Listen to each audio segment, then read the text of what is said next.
My name is Iryna Shyroka. I am a president of the Ukrainian Canadian Congress in Vancouver. At the Ukrainian Canadian Congress, we represent the interests of the Ukrainians living in Vancouver.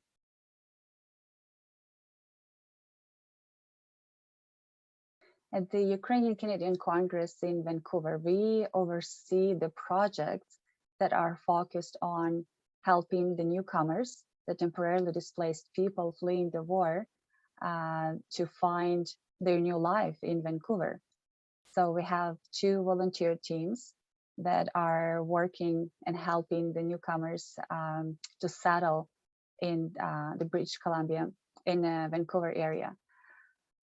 The two volunteer teams are working on helping the newcomers with settlement. So they work on a case-to-case basis, helping individual Ukrainian families finding accommodation, employment, finding English language courses, and etc.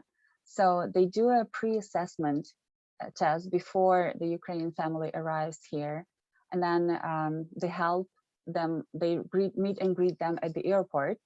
And once the Ukrainian family is here, our volunteer teams help them to be matched with the donor, with the accommodation donor that we have a lot.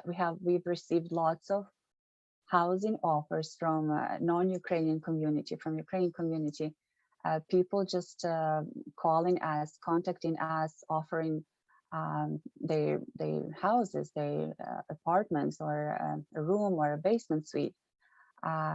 We've been overwhelmed with this, such a incredible offer from the Canadian side.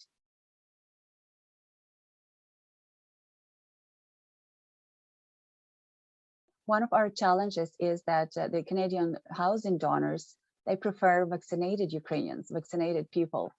But the problem is that a huge amount of Ukrainians who are coming, who are fleeing the war from Ukraine, they are unvaccinated. And that causes some, some shortage in our housing offers.